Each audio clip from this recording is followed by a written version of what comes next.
Bienvenue dans Parole d'expert immigration, le podcast qui décrypte l'actualité, les procédures et les réalités du droit de l'immigration et de la nationalité française. Que vous soyez un particulier, un employeur ou un simple passionné de la question, ce podcast est fait pour vous. Chaque épisode abordera un sujet clé avec des analyses claires, des témoignages et des réponses d'experts et de passionnés. Alors installez-vous confortablement et plongeons ensemble dans les coulisses du droit de l'immigration.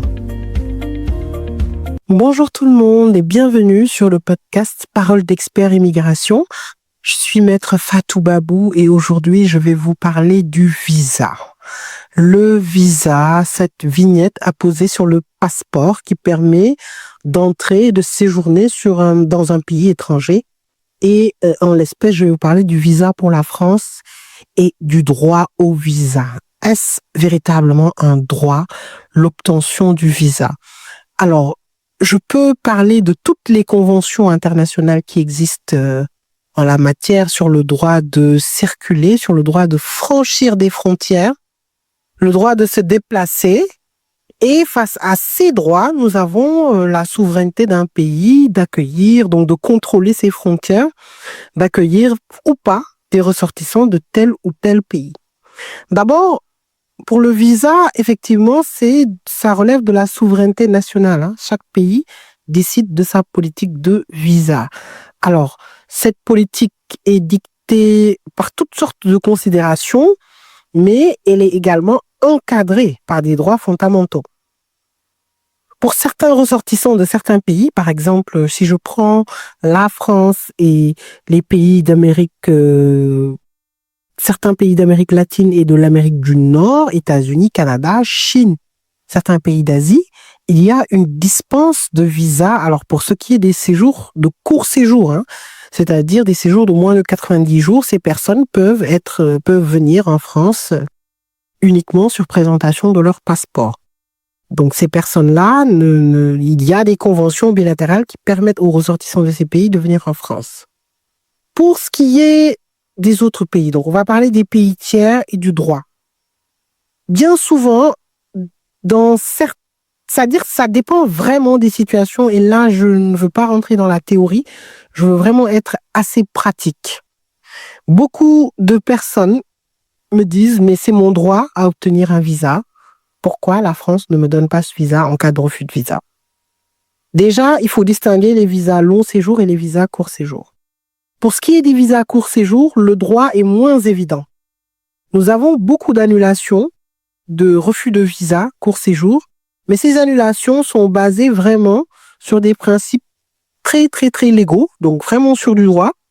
Cela ne fait pas pour autant le droit du visa un droit d'entrée sur le territoire français. C'est-à-dire, ce n'est pas un droit, moi, en tout cas, c'est ma considération, pour une personne de disposer obligatoirement d'un visa. Bien au contraire, la France dispose de sa souveraineté d'accueillir ou non des personnes sur le territoire.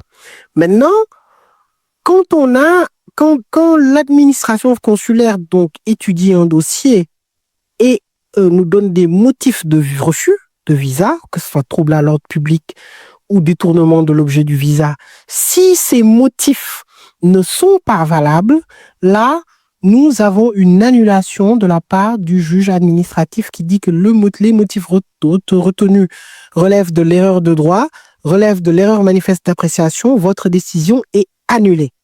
Donc, il fait injonction à l'administration de faire un visa. Donc, il faut bien distinguer le fait, et ça surtout je parle aux personnes qui très souvent nous interpellent en nous disant mais c'est un droit, voilà, je ne l'ai pas, de savoir que lorsqu'il y a annulation, c'est que les motifs, et en tout cas où l'instruction du dossier a été mal effectuée, en tout cas ne respecte pas les critères législatifs établis, et c'est pour ces raisons-là que le tribunal administratif annule les refus de visa. Maintenant, pour les visas long séjour, c'est un peu plus différent, c'est-à-dire que nous avons des critères beaucoup plus stricts à respecter. Dans la théorie, on va dire, cela ne demeure toujours pas un droit d'avoir un visa, mais dans la pratique, c'est bien différent. Je vais prendre l'exemple du conjoint de Français. quand on est conjoint de Français, le ressortissant français a le droit de vivre avec son conjoint. Alors, il a le droit, et ça, avec l'article 8 de la CEDH, la France a décliné les obligations, en tout cas, en matière de regroupement familial. Par exemple, ça, c'est pour les ressortissants étrangers titulaires d'un titre de séjour, mais également le droit de vivre avec son conjoint. Et pour cela, il y a le visa conjoint de français qui doit respecter certaines conditions. D'abord, la transcription de l'acte de mariage, puis le dépôt de la demande de visa long séjour avant de pouvoir venir vivre sur le territoire.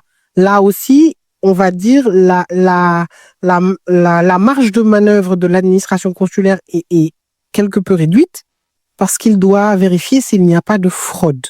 Là, la loi, elle est claire. L'administration vérifie s'il n'y a pas de fraude au visa, s'il ne s'agit pas d'un mariage blanc.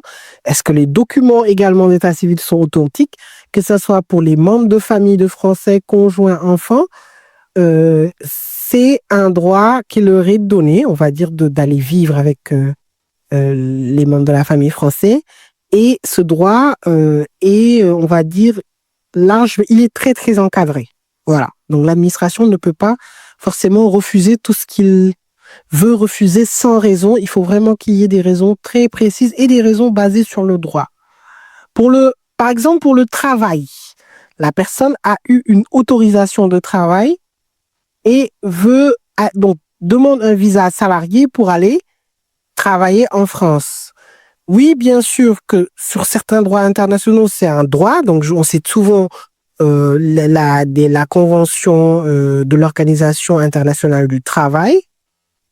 Pour autant, le consulat a son mot à dire pour vérifier les références du demandeur de visa long séjour, vérifier son état civil, vérifier également ses qualifications professionnelles.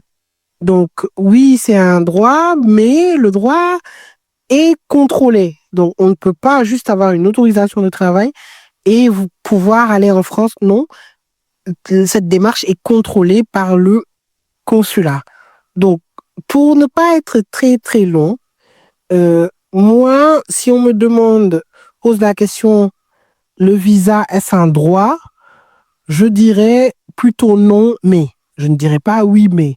Non, mais parce que il relève de la souveraineté de chaque pays de définir ses modalités d'entrée et de séjour, et que certains pays peuvent, s'ils le veulent, fermer complètement leurs frontières et refuser d'attribuer leur visa. D'ailleurs, les États-Unis l'ont fait récemment lorsqu'ils ont eu des problèmes avec je ne sais quel pays, peut-être le Salvador ou un autre pays.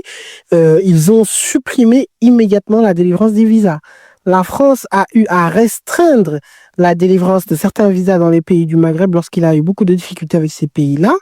Donc, cela reste une prérogative de puissance publique, une prérogative de chaque pays de définir. Donc, ce n'est pas un droit, mais d'autres droits qui sont, à mon avis, beaucoup plus supérieurs, des droits humains individuels, le droit de travailler, le droit à rester à la vie privée familiale, imposent l'attribution, impose le fait d'accorder les visas aux ressortissants des pays en raison de leur situation familiale, professionnelle, les études, etc., etc.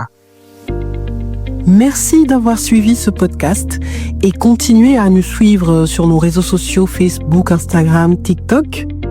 Et à bientôt pour un nouvel épisode de Paroles d'experts immigration.